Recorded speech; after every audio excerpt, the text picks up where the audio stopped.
Y en esta edición de Punta y Taco tenemos, como siempre, a nuestro gran invitado, columnista, la parte técnica, al ingeniero Fernando Vázquez. Fernando, bienvenido. Mati Cerante, Jorge Herrera te saludan. ¿Qué tal, Jorge? ¿Qué tal, Mati? Buenas noches para vos, para todos los oyentes. Bueno, un placer estar con ustedes nuevamente.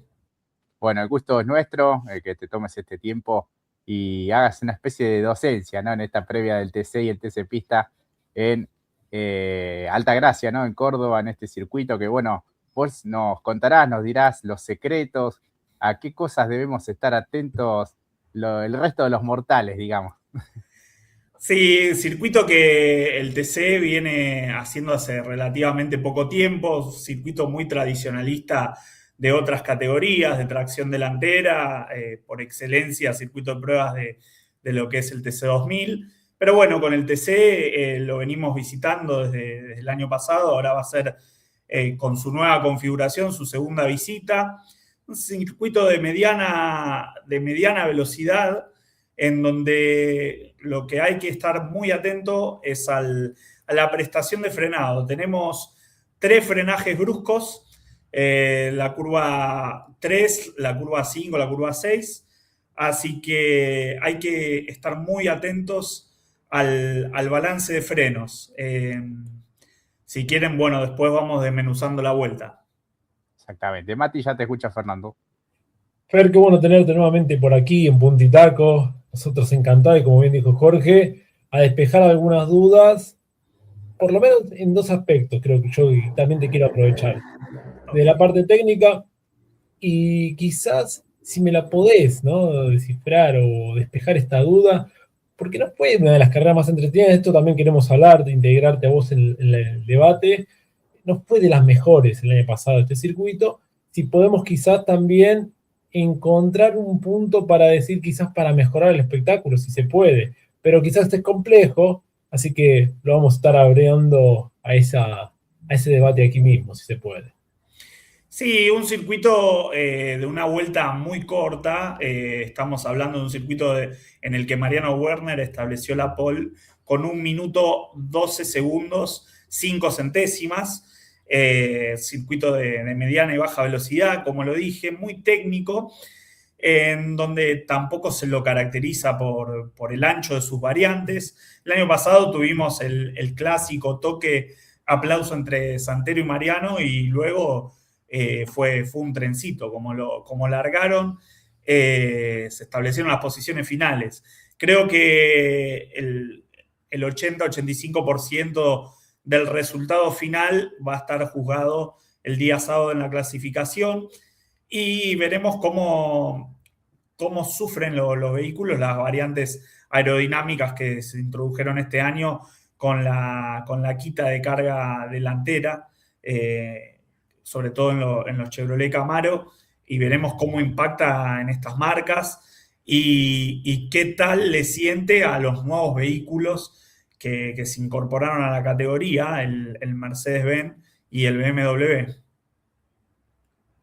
Totalmente. Mercedes parece haber sido la marca a la que mejor le cayó esta configuración, ¿no?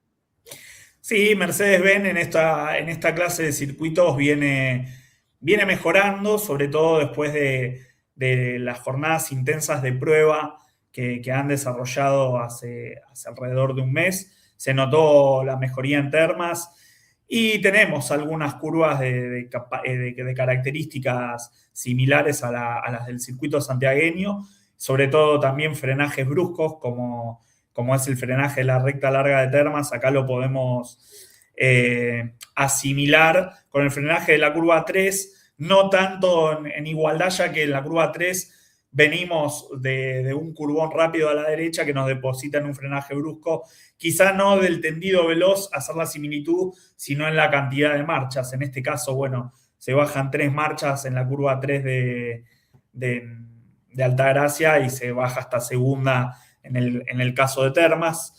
Y bueno, podemos mencionar que este circuito tiene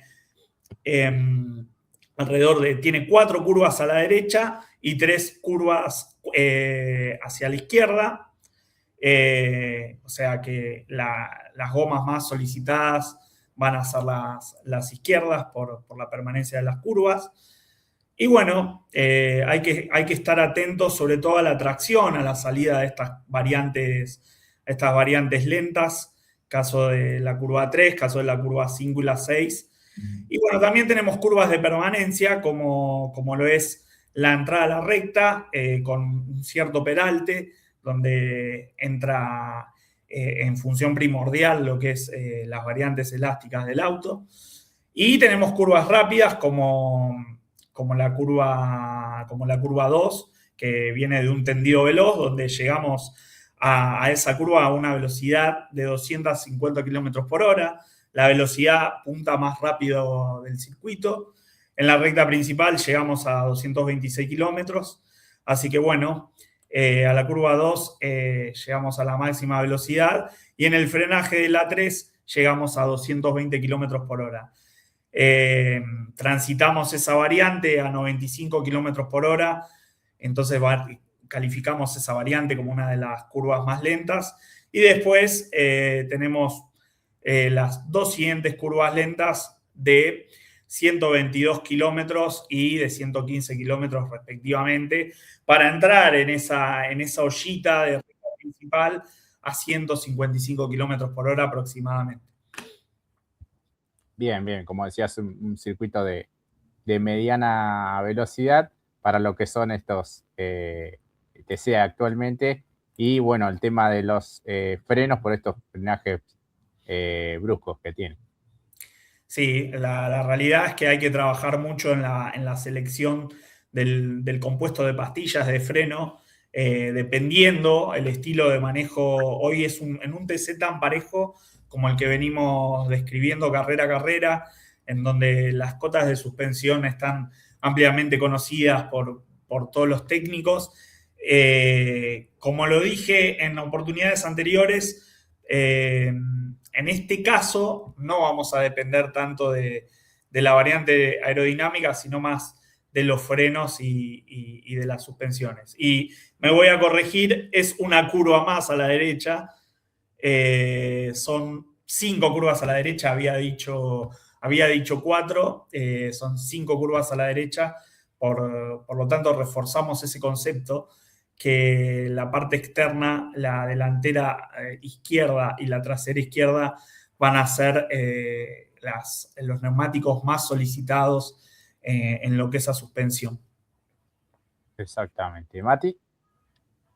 Sí, tenemos entendido también que hay dos sectores clave para la superación, porque justamente en la ollita es donde tengo que presuponer yo, donde uno fabrica la maniobra, siendo entonces el sector clave después de la recta principal, la que vos bien describías, a la curva 1, y quizás la última después de la recta opuesta, si se permite, después de la curva 1. ¿Es así? Sí, yo, Mati, concuerdo con tu apreciación. Saliendo de la curva 2 y teniendo un frenaje tan brusco, donde descendemos, como habíamos comentado, alrededor de los 95 kilómetros por hora, se podrían ensayar una suerte de tijera, y apostando al desgaste de los conjuntos sobre el final de la carrera, ensayar algún tipo de maniobra. Recordemos que por la longitud de la vuelta y el escaso tiempo de vuelta, se agregan 5 vueltas más. No vamos a tener finales de 25, sino entiendo que vamos a tener finales de 30, si lo tuvimos el año pasado. Y bueno, los pilotos más experimentados apostarán al desgaste del adversario como para ensayar una suerte de maniobra. Creo que las curvas que le siguen a la mencionada, que son curvas a la izquierda, no permiten un radio de superación, así que habrá que buscar el error en esa famosa curva 3, y quizás en esa curva peraltada final, para salir con buena tracción e intentar una maniobra en la corta recta principal. Claro, y por eso es tan importante lo que vos decías del carácter de frenado, porque yo recuerdo que el año pasado, cuando era el TC Pista, no tiene que ver con el TC estrictamente, pero en lo que es después de la recta opuesta, si se permite ese término, es allí donde el propio Dianda se termina pasando y captura la punta. eso requiere ahí también el exceso ya de el desgaste del freno, como lo describías anteriormente por el tema de las pastillas. Sí, desgaste de los frenos y en ese caso fue en las vueltas finales, como habíamos hablado. Si bien uno no es gurú del coaching deportivo, de tantos años de ingeniero de pista, uno ya entiende que entran a jugar otros aspectos como el psicológico. Y bueno, a Marco se le venía negando la victoria y bueno, cometió un pequeño exceso allí. Nos había pasado también con Marcos en las TC Pista Pickup, donde en el 2024 logramos la pole y también perdimos la carrera allí, que fue una lástima, pero bueno, entran a jugar diferentes variables. Y en lo que es frenos, como decía, hay que encontrar el buen balance de compuesto. Las alturas de pedalín también son muy importantes para dictaminar la potencia de frenado y la mejor comodidad de un piloto y otro de acuerdo al estilo de frenado que tenga. Así que son todas cosas que los equipos van trabajando muy finito en las pruebas, con Bruno Santoro y con todos los ingenieros de los equipos, para ir limando estos detallecitos. Yo creo que en este caso el tema del frenado es un aspecto casi fundamental. Bien, y además, uno, si habla de la ignorancia, el dibujo del trazado parece muy sencillo, pero teniendo en cuenta estos aspectos, y como que es un 50 y 50, ¿no? Si se permite. No parece muy exigente, en principio, a simple vista, por lo que lo tenemos acá, pero sin embargo estos aspectos son a tener en cuenta con el desgaste de las vueltas. Pero a su vez, por eso me quería enfocar en este punto, si estos aspectos están bien desarrollados y bien apuntados como fue la final del TC, que todo lo han hecho, al punto de que no hubo sobrepasos. Sí, Mati, es como vos mencionás. A priori, tal cual tu apreciación, si uno está visualizando el mapa como lo estamos haciendo ahora, podría caer en el facilismo de decir que es un circuito sencillo. Si lo comparamos con un circuito, con un dibujo como el de San Juan Villicum, o Termas, o mismo un Posadas, si uno hiciera esas comparaciones, ve este diagrama y se tienta en apreciar de que podría ser sencillo, pero la realidad es que, y no voy a caer en la frase publicitaria, pero frenando se ganan carreras y hay frenajes muy exigentes y curvas de permanencia hiperaltadas que para los pilotos que recién se inician en el TC Pista o hacen su primera experiencia en el TC, son curvas con ciertos secretos, en donde los pilotos experimentados que ya transitaron el Cabalén con años de pruebas en diferentes categorías pueden encontrarle alguna ventajita. Yo creo que hoy un Facundo Chapur, bueno, ni hablar, un Agustín Canapino, un Matías Rossi, que lo han transitado en centenares de oportunidades, pueden sacar provecho de esa última variante o del Curbón 1, del Curbón 2, de los tendidos veloces. Siempre el piloto que tenga cierta familiaridad con el circuito va a lograr una ventaja superior. Bien, y lo último que te voy a preguntar, porque esto no se me escapa, yo tenía entendido que había, y no quiero utilizar el término de sufrido modificaciones, la curva 1, pero ¿vos recordás cuándo fueron esas modificaciones? La curva 1 sufrió, entiendo, modificaciones antes de la fecha de pista pick-up del 2024. Pero no podría ahondar en profundidad, Mati. Porque a eso también se le había sumado el reasfaltado en algunos sectores. Eso sí, para tener en cuenta en función de lo que puede llegar a hacer justamente si cambia o no, si hay unas pequeñas o leves vibraciones que pueden quizás sentir los pilotos en los distintos sectores en donde sí fue reasfaltado, eso también es un aspecto muy a tener en cuenta. Sí, en lo que es la evaluación del grip general del auto, eso mejoró 2024. Te digo que no era un experto en la materia porque del 2024 hacia atrás yo no concurría a Cabalén con otras categorías. Quizás algún muchacho que haya trabajado en TC2000 pueda decirte dónde estaban las ondulaciones en esa época, pero después del 2024 ciertamente ese refaltado hizo que puedan salvarse ciertas cuestiones y que para muchos que recién pisan el circuito por primera vez el fin de semana, caso los chicos de la Metropolitana, van a poder hacer el tan asiduo track walk y ir descubriéndolo por sus propios medios. Fernando, esta cuestión de que a mí no me gusta demasiado, el del transitar en demasía, para mi gusto, el sobrepiano, digamos, la parte pintada de celeste en este caso, que lo han hecho en Termas, en Vigicum, aquí también, es por una cuestión de comodidad que eligen los comisarios, sí o sí se tiene que transitar ahí, o se podría ir solamente por lo gris. Y normalmente es por una comodidad más que del comisario, por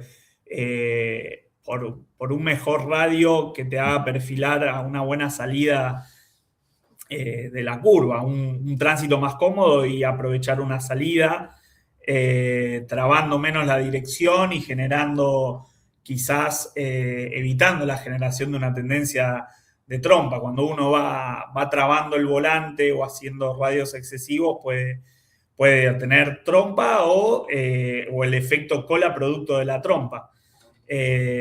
Cuando más pista podés usar, menos volante podés llegar a requerir, y el piloto puede abusar de eso, pero bueno, después lo sientan en las reuniones de pilotos y van recortando todas esas libertades que pueden llegar a tener.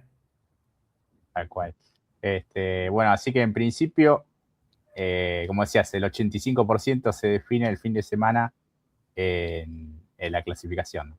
Sí, es una apreciación muy personal. Quizá el domingo vemos series extraordinarias y van a decir que les vendí humo, pero a priori desde la teoría y desde la experiencia anterior te podría decir que sí. Tal cual. ¿Mati? No, que en pocas palabras dijo, si quieren ver un gran espectáculo el sábado, porque lo que pueda llegar a suceder el domingo puede ser una nona, ahí, una siestita, ¿no? Más o menos así, fue en parte, ¿no? Fue algo así. O sea que el sábado lo disfrutemos mucho, a la actividad, todo lo que haya, entrenamiento, clasificación, porque ahí va a estar lo rico. Después el resto puede ser que sea como... Igual yo comparto, yo estoy totalmente de acuerdo con vos. Creo que el año pasado incluso con Jorge decíamos, fue de las peores, de esto me hago cargo, fue de las peores carreras que hemos visto a nivel espectáculo. Después tanto en estos detalles que vos bien comentás, porque si nos quedamos solamente con el espectáculo, no podríamos tenerte aquí y no podríamos hablar en detalle de estas cuestiones. Pero en términos de espectáculo, creo que lo calificamos con un 3 o un 4, Jorge, ¿no? Algo así, porque fue una fila india, fue un corsódromo. Devolvé la posición. Sí, devolvé la posición, Mariano. Sí, fue polémico.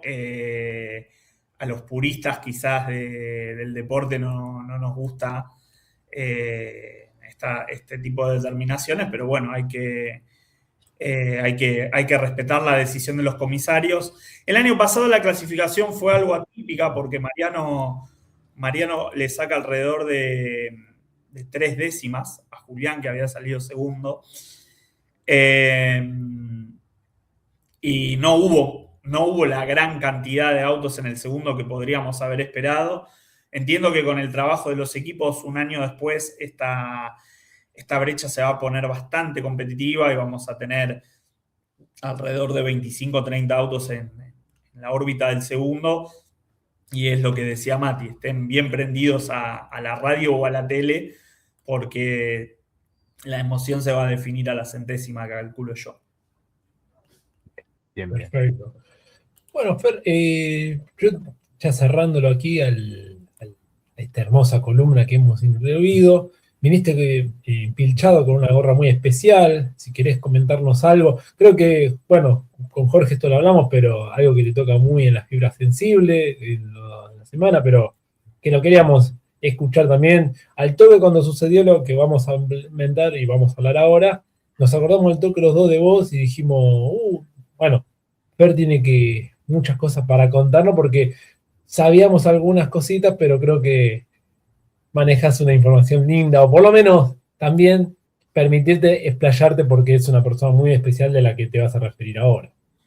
Sí, la realidad es que el jueves pasado perdimos a uno de mis ídolos.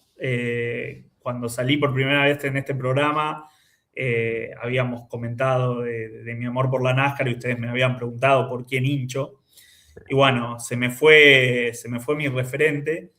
No quiero andar en detalles de las causas porque realmente que todavía no hay nada oficial. Pero bueno, dejó un legado tremendo. Kyle Busch, el piloto de Las Vegas, nos dejó 234 victorias combinadas en las 3 series nacionales, 63 victorias en la serie mayor, 102 en la intermedia y 69 en las camionetas. Había venido justamente de ganar en camionetas la semana pasada en Dover, donde en el podio lanza la frase de que hay que disfrutar cada una porque uno nunca va a saber cuándo va a ser la última. Un piloto totalmente talentoso, aguerrido, que debutó en 2004 en la serie mayor con algunas participaciones parciales. Su carrera deportiva transitó en 3 equipos.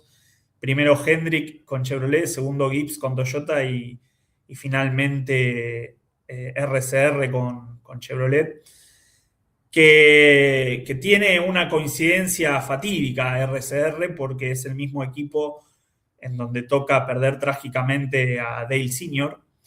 y ahora a Richard Childress le toca perder a un referente, esta vez por un tema de salud y no en pista. Kyle Busch fue propietario de un equipo de camionetas, el más ganador en la categoría KBM, que se lo vende a Spire Motorsport hace 2 años para dedicarse un poco a la carrera deportiva de su hijo Brexton. Alrededor de 10, 12 pilotos que están en la CAP fueron talentos formados por Kyle en su equipo. Caso Eric Jones, Baba Wallace, Daniel Suárez, el ganador de la Coca-Cola 600 del fin de semana. Se le han rendido muchos tributos. Y bueno, tuve el placer de conocerlo en 2018 en Homestead, en la final, gracias a las gestiones que hizo Sergio Moreno. Ustedes lo deben conocer a Sergio. En el programa de aquel momento de Ricardo Mártir, Pilotos y Motores, que es un programa que Sergio sigue haciendo. Me propuso como columnista de NASCAR y tuve la posibilidad de acreditarme y ahí pude charlar unos minutos con Kyle, que siendo una súper leyenda y estrella del deporte, y yo un argentino de a pie, me dio unos minutos. La verdad que bueno, es un ejemplo, ¿no? Un ejemplo para todo el deporte, muy solidario con todos los pilotos que le pedían un consejo. Tenía un estilo único, aguerrido en la pista, que cuando se ponía el casco cambiaba el chip, pero en algunos aspectos parecidos al Flaco Traverso, porque era muy, muy verborrágico, no se guardaba una, no era para nada corporativo con las autoridades, si tenía que decir algo lo decía, y eso creo que lo hizo acreedor de una hinchada bastante grande y al respeto de todos los colegas y de todas las categorías a nivel mundial. El viernes, luego de la noticia, hasta la mismísima Fórmula 1 lo citó en sus redes sociales. Dejó un lindo legado y un lindo impacto en Latinoamérica. Su publicidad de M&M le generó una ligazón muy grande con los chicos, con los fans pequeños. Y bueno, era el piloto del confite. Últimamente no lo había perdido esa publicidad, por eso tuvo que cambiar de equipo, porque era el sponsor mayoritario de Gibbs y por eso tiene que recalar en RCR. Pero bueno, una leyenda y sin dudas que va a ser difícil de olvidar y su legado se va a mantener vivo con su hijo, que ya a los 11 años empezó a incursionar en categorías regionales. Sin duda que algún captador de talentos lo va a desarrollar y va a seguir el legado, y sin duda creo que va a ser un piloto homenajeado de acá a muchos años. Va a haber películas, documentales, series, porque realmente se nos fue un fuera de serie. Totalmente. Bueno, Fernando, un lindo recuerdo que te queda para toda la vida esta grandísima experiencia. Y bueno, te agradecemos por compartirnos también un poco de eso. Y bueno, obviamente haber charlado también de la parte técnica. Muchas gracias, Jorge. Muchas gracias, Mati, por el espacio que me dan para compartir los conocimientos que pude hacer en pista de los diferentes circuitos donde transita la CTC. Si bien este año estoy alejado de la actividad, siempre esperando poder hacer algún retorno, quizá el año que viene. Y bueno, brindarles un poco del poquito conocimiento que uno tiene, porque hay que ser humilde. Y bueno, lo poco que uno pueda saber, o poco mucho, lo tiene que transmitir. Bueno, es un poco la misión que tenemos con el grupo de la Universidad Tecnológica Nacional, donde estamos dando cursos. Soy de la idea de que lo que uno sabe no hay que guardarlo, y hay que tratar de transmitirlo para que el automovilismo vaya siendo una pasión de generación en generación. No digo que yo sea un viejo, porque no. Pero hacia los más jóvenes, insertarles este germen de esta actividad tan linda. Así que de mi parte, agradecidísimo a ustedes por esta posibilidad que me dan. Mati, lo despedimos a Fernando. Y por supuesto, ya el mes que viene, anda preparándote, porque tenemos que hablar de Rafaela, la próxima. Oh, Rafaela. Bueno, Rafaela, voy a robar un poco con el versito de los frenos, pero también tenemos otras cuestiones para ahondar en lo que es lo aerodinámico y lo que es suspensiones, ya que los peraltes me acercan un poco a mi pasión de NASCAR. Si bien no tenemos suspensiones asimétricas como en NASCAR, hay que tener muy en cuenta lo que es las cotas de alineación. Pero bueno, lo hablaremos, ya no los voy a spoilear. Bueno, esperamos con ansias la próxima columna. Mil gracias, Fernando. Gracias a ustedes, chicos.